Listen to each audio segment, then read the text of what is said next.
আসসালামু আলাইকুম, hello everyone. এবার ঈদে খুবই কমফোর্টেবল একটা ড্রেস মেক করব, সেটা হচ্ছে গজ কাপড় কিনে লেস দিয়ে।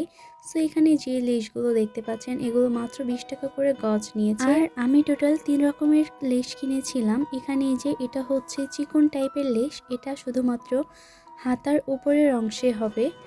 আর এই যে এই লেসটা পায়জামাতে দিব, কালো কালারের লেস নিয়েছি, কালো কালার পায়জামাও হবে। তো তার উপরে এই যে এটা হচ্ছে আমার ড্রেস, এটা হচ্ছে জামার কাপড়, প্রিন্টটা বেশ সুন্দর আর আমার ব্ল্যাক কালার বরাবরই খুবই পছন্দের।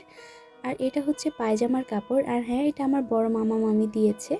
সো এবার এটাই মেক করব একটু গর্জিয়াস করে, বাট কমফোর্টেবল যেন হয় সেরকম। আর ড্রেসগুলো আমার আম্মু বানাই দিবে। আলহামদুলিল্লাহ, ছোট থেকে এই পর্যন্ত কোনো ড্রেসই বাইরে দর্জিকে দিয়ে বানাতে হয়নি। সবসময় আমার আম্মুই আমার পছন্দ মতো ড্রেস মেক করে দিয়েছে। সো ফাইনাল লুক দেখার জন্য একটি লাইক দিয়ে ফলো দিবেন। আল্লাহ হাফেজ।